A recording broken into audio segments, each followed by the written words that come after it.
మహోన్నతుడైన దేవునికి కృతజ్ఞతాస్తుతులు చెల్లిస్తూ ఈ ఉదయకాల సమయంలో కుటుంబం ఏర్పాటు చేసుకున్నటువంటి ప్రత్యేకమైనటువంటి ఈ యొక్క సంతోషకరమైనటువంటి కూడికలో మనమందరం చేరి ఆయన తండ్రి అయిన దేవుణ్ణి పరిశుద్ధ నామములో సన్నుతించడానికి దేవుడిచ్చినటువంటి అవకాశమును బట్టి మరి సంతోషిస్తూ మరి క్రీస్తునందు సహోదరి సంతోషానికి ఇచ్చినటువంటి ఇద్దరు బిడలు కుమార్తె ప్రవళిక అలాగే ప్రణవ్ వారిరువురిని దేవుడు తల్లి గర్భంలో పడింది మొదలుకొని ఈ భూమి మీద శిశు దశను దాటి అలాగే బాల్య దశను దాటి బిడలు యవన ప్రాయంలోకి ఎదుగుతూ ఉన్నారు. ఈ యవన ప్రాయంలో ఉన్నటువంటి ఈ సమయంలో బిడలకు దేవుని వాక్యాన్ని అందించడానికి సమయాన్ని ఇచ్చినటువంటి ప్రియులకు అన్నయ్య సుధీర్ కుమార్ గారికి నా ప్రత్యేకమైన వందనాలు తెలియజేస్తూ ఉన్నాను. ఎంత వేడైనా కూడా మీరు విసుగుకుంటైనా సరే మరి ప్రేమను బట్టి మీరు ఇక్కడ కూర్చున్నందుకు మీకు కూడా ప్రత్యేకమైన వందనాలు తెలియజేస్తూ ఉన్నారు. నేను ఎక్కువసేపు అయితే మాట్లాడను, ఎందుకంటే భోజన కార్యక్రమాలు సమయానికి జరగాలనేటువంటి ఉద్దేశం కుటుంబ సభ్యులు ఏర్పాటు చేసుకున్నారు. ప్రౌఢిక నువ్వు సండే స్కూల్కి వెళ్తున్నావుగా, వెళ్తున్నారు మీరు? Very good, super. సమయంలో పిల్లలకు ఎవరు భయము ఉండాలి అని అంటే దేవుని భయం ఉండాలి. ఎవరు భయం ఉండాలి? దేవుని భయం ఉండాలంటే అగో మా సన్ని గట్టిగా చెప్తున్నాడు. నీకు ఉందా దేవుని భయం? Very good. అంటే దేవుని భయం లేకపోతే, దేవుని యందు భక్తి లేకపోతే ఈ భూమి మీద ఒక మనిషి వృద్ధి చెందడు, అభివృద్ధి చెందడు, ఆశీర్వదించబడ్డు. బైబిల్ గ్రంథాన్ని మనం చూసినప్పుడు సామెతల గ్రంథము 3వ అధ్యాయము మనం చూసినప్పుడు ఇక్కడ ఒక అద్భుతమైనటువంటి మాటను మనం చూస్తూ ఉంటాం. ఒకసారి చదువుకుందాం. 3వ అధ్యాయము మొదటి 2-3 వచనాలు మనం చూసినట్లయితే, నా కుమారుడా నా ఉపదేశమును మరవకుము, నా ఆజ్ఞలను హృదయపూర్వకంగా గైకొనుము, అవి దీర్ఘాయువును సుఖజీవముతో గడుచు సంవత్సరములను శాంతిని కలుగుజేయును. దయను సత్యమును ఎన్నడూను నిన్ను విడిచిపోనీకము, వాటిని కంఠభూషణముగా ధరించుకొనుము, నీ హృదయమును పలకల మీద వాటిని రాసుకొనుము. ఇక్కడ ఒక మాట దేవుని వాక్యం ఏం తెలియజేస్తుందనంటే, యవ్వన ప్రాయములకు వచ్చినటువంటి వాళ్ళ జీవితాలు ఎలా ఉంటాయనంటే పడిపోయే అవకాశం ఉంది. యవ్వన ప్రాయం ఉన్నటువంటి బిడ్డల యొక్క జీవితాలు ఎలా ఉంటాయనంటే మాట వినరు. అప్పటి వరకు బాల్య దశలో కానీ శిశు దశలో కానీ బిడ్డలు ఎదుగుతున్నప్పుడు ఎవరికి భయపడుతూ ఉంటారు అనంటే తల్లిదండ్రులకు భయపడతారు, అలాగే మాస్టర్కి కూడా భయపడతారు. స్కూల్కి వెళ్ళినప్పుడు మాస్టర్కి భయపడతారా? భయపడరా? ఖచ్చితంగా భయపడతారు. తల్లిదండ్రులకు భయపడతారా? భయపడరా? ఖచ్చితంగా భయపడతారు. అయితే ఇప్పుడు యవ్వన ప్రాయం వచ్చేసరికి తల్లికి కానీ తండ్రికి కానీ భయపడరు, అలాగే మాస్టర్లకు కూడా. ఇప్పుడు స్కూల్లో ఏం జరుగుతుందనంటే ఒక చట్టం వచ్చేసింది. ఏంటంటే పిల్లల్ని కొట్టొద్దు, పిల్లల్ని గద్దించొద్దు, పిల్లల్ని ఏ రకంగానైనా సరే చదవాలి, మంచి మార్కులు రావాలి, ప్రయోజకులు అవ్వాలని దండించి శిక్షించే అవకాశం మాస్టర్కి కానీ లేదా మిస్సులకు కానీ లేదు. అది ఇప్పుడు ఏమవుతుందనంటే అది కఠినమైనటువంటి శిక్షగా, అది కూడా అలా చేసినట్లయితే బిడ్డల యొక్క హృదయాలు కఠినమైపోయి మొండి బారిపోతారనే ఉద్దేశంతో వాళ్ళకి అవకాశాన్ని కూడా గవర్నమెంట్ ఇవ్వట్లేదు. ఇంకా చెప్పాలనంటే పాశ్చాత్య దేశాల్లో కూడా తల్లిదండ్రులు కూడా బిడ్డలు కొట్టడానికి లేదు. ఎలాంటి చట్టాలు వచ్చేసినాయి చూడండి. కన్న తల్లిదండ్రులకు కూడా బిడ్డలను శిక్షించే అవకాశం లేదు. అమెరికా లాంటి దేశాల్లో అయితే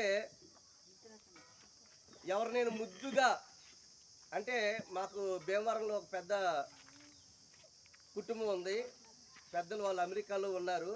ముద్దుకి ఎవరినైనా పక్కింటి అమ్మాయిని కానీ అబ్బాయిని కానీ తీసుకొస్తే కేసు ఆడ. అంటే ముద్దుకు కూడా ఎవరిని తీసుకోవడానికి లేదు.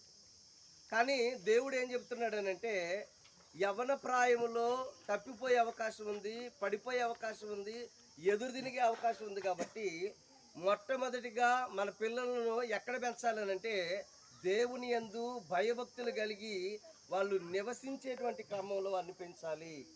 అంటే ఒకవేళ అలా పెంచినట్లయితే భూమి మీద వారు ఎలా ఉంటారట? దీర్ఘాయుష్మంతులుగా ఉంటారని దేవుని వాక్యం తెలియజేస్తూ ఉంది. ఒకవేళ దేవుని యందు భయము భక్తి కలిగి ఉన్నటువంటి బిడ్డలు ఎలా ఉంటారు అంటే, అదే సామెతల గ్రంథము 9వ అధ్యాయము 10వ వచనాన్ని మనం చూసినట్లయితే ఇక్కడ కూడా ఒక మాట తెలియజేస్తా ఉన్నాడు. యెహోవా యందు భయభక్తులు కలిగి ఉండుటయే జ్ఞానమునకు మూలం. అంటే మీ పిల్లలు జ్ఞానము కలిగినటువంటి వారుగా ఉండాలంటే, మీ పిల్లలు బుద్ధి కలిగినటువంటి వారుగా ఉండాలంటే, మీ పిల్లలు వివేచన కలిగినటువంటి వారుగా ఉండాలంటే, వాళ్ళు ఎవరికి భయపడుతూ ఉండాలి?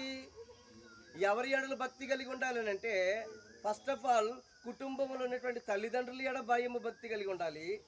అదే క్రమంలో మహోన్నతుడైనటువంటి దేవుని ఎడల భయము భక్తి కలిగి ఉండి తీరాలి.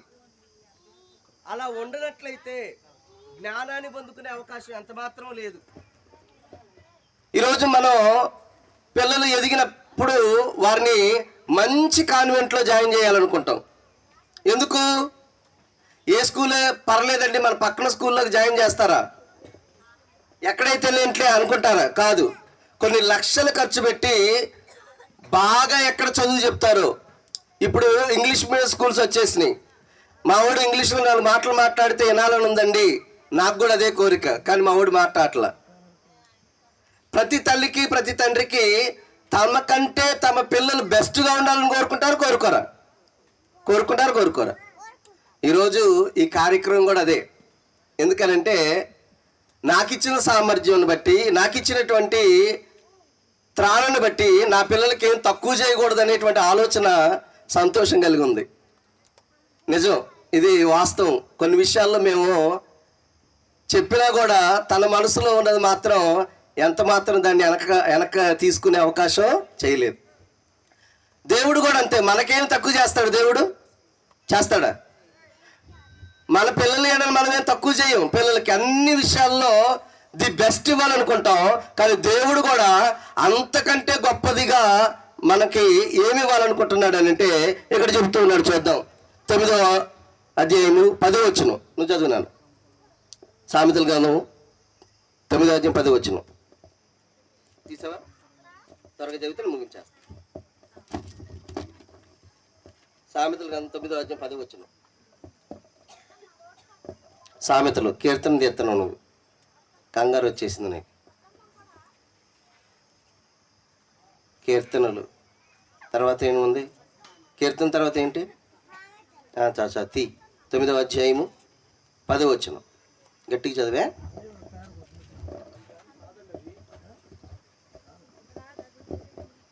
తొమ్మిదో అధ్యాయము 10వ వచనం. మళ్ళీ 10వ అధ్యాయానికి పోయావు నువ్వు. 9వ అధ్యాయము 10వ వచనము.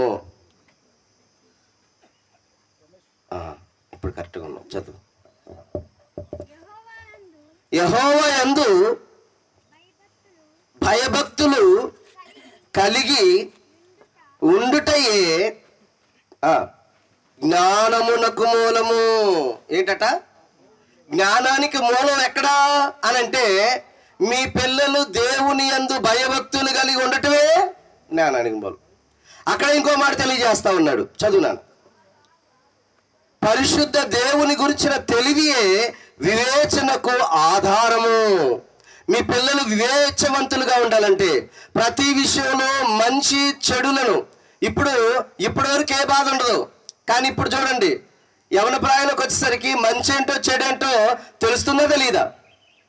ఏం చెయ్యాలో ఏం చేయకూడదో తెలుస్తుందో తెలియదా? అప్పటి వరకు చిన్నపిల్లలప్పుడు ఏం చేసినా కూడా పెద్ద పట్టించుకోం, తెలియదురండి చిన్నపిల్లలు కదా అని అంటాం. కానీ పెద్దవారైన తర్వాత వివేచించే జ్ఞానం కావాలి. ఏది మంచో ఏది చెడో నిర్ణయం తీసుకునేటువంటి అవకాశం, ఆలోచన పరిజ్ఞానం అనేది దేవుడు వారికి అనుగ్రహించాలి. ఒకవేళ అనుగ్రహించకపోతే తప్పిపోయే అవకాశం ఉంది. అందుకని ఇక్కడ చెబుతున్నాడు, పరిశుద్ధ దేవుని గురించిన తెలివియే వివేచనకు ఆధారము. నా వలన నీకు దీర్ఘాయువు కలుగును, నీవు జీవించు సంవత్సరమును అధికములగును. నేను ఒకే విషయాన్ని తెలియజేస్తా ఉన్నాను. దేవుని యందు భయభక్తులు కలిగినటువంటి బిడ్డలను ఆయన ఏ సమయంలో విడిచిపెట్టాడు.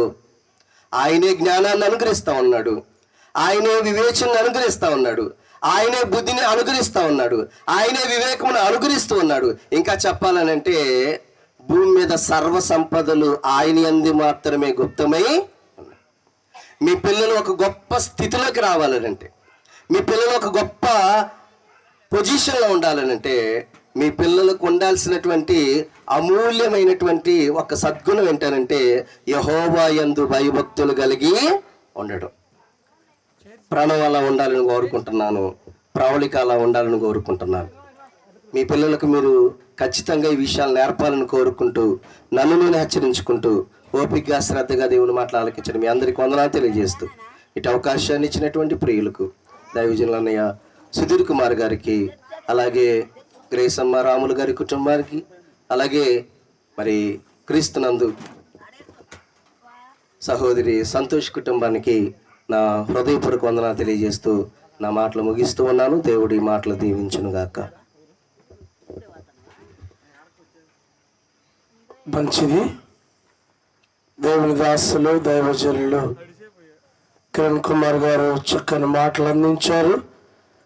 ప్రవళికకు ప్రణవ్కు మీ ఇద్దరికి అర్థమైందా? Very good.